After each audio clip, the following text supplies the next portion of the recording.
If you're looking for a delicious but healthier chocolate chip cookie, then this recipe's for you. Not only are they soft and chocolatey like regular chocolate chip cookies, but they are also vegan, gluten-free, and refined sugar-free. So let's get right into the recipe.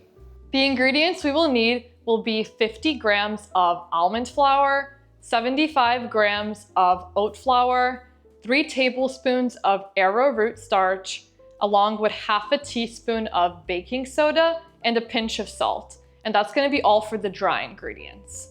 For the wet ingredients, we're gonna be using a flax egg. So here I have 1 tablespoon of flax meal, and we're gonna be adding water to this to make a vegan egg replacement, as well as 3 tablespoons of coconut oil, a 1/4 cup of maple syrup, 2 tablespoons of almond butter, 2 tablespoons of coconut milk, and 1 teaspoon of vanilla extract. And that's gonna be all for our ingredients.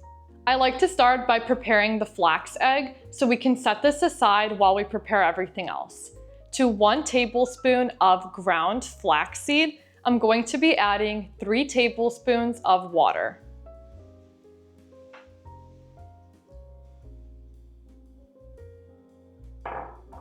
And then you can just mix that in lightly with a spoon.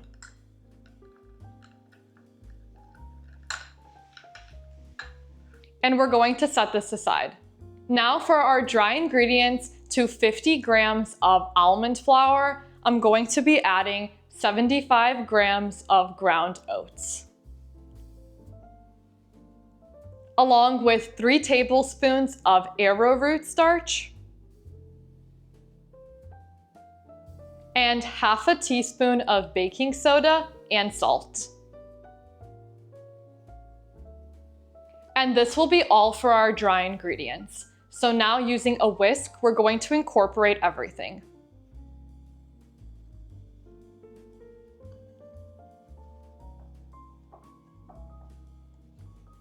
I like using this combination of almond and oat flour because the almond flour helps the cookie stay super nice and soft and crummy, but the oat flour reminds me more of a white flour, so it works great for this recipe. Once this is mixed in well, you can set it aside. Now to a large glass bowl, we're going to start adding all of our wet ingredients, starting with 2 tablespoons of coconut milk, 3 tablespoons of coconut oil, a 1/4 cup of maple syrup, 2 tablespoons of runny almond butter,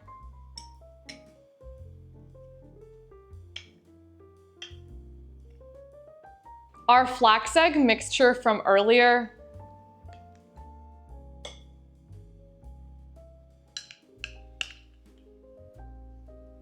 and lastly, 1 teaspoon of vanilla extract. And we're going to whisk this to incorporate all of the ingredients.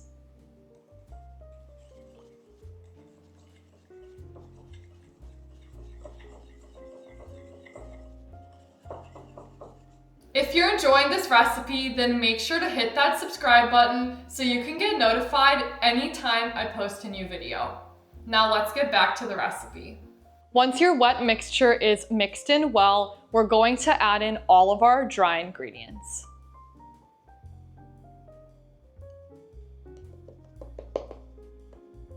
And fold that in using a spatula.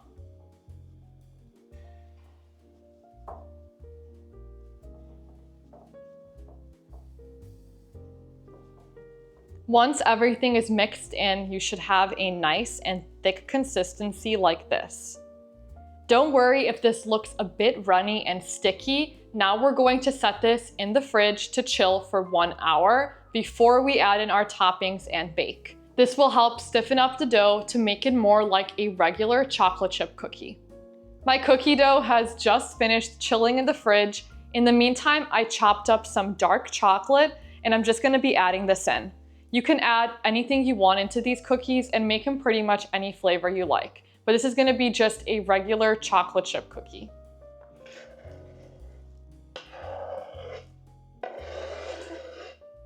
And then using a spatula, I'm just gonna fold this in.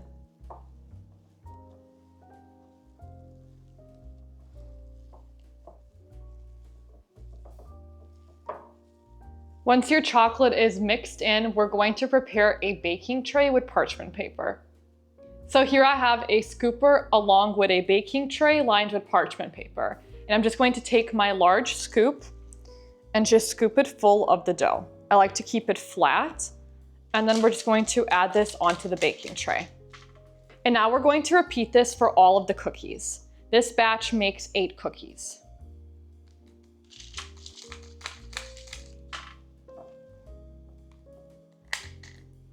And that's gonna be all the cookies. Now, the only thing I like to do is make sure that they're spread out evenly so they all have enough space to bake and rise and spread out. I do not like to press the cookies down because the coconut oil helps melt it and like spread it out like a regular cookie with butter. So now we're gonna pop this in the oven at 350 to bake for 13 minutes. Well, my cookies have just finished baking, so I'm going to let these cool for about 5 minutes before I serve. This recipe makes 8 medium-sized cookies, each one totaling 180 calories, 5 grams of sugar, 2 grams of fiber, and 4 grams of protein. Well, I hope you've enjoyed this recipe. And if you haven't already, make sure to hit that subscribe button and comment down below if you'd give this recipe a go. See you next time on Simple Plant-Based Food.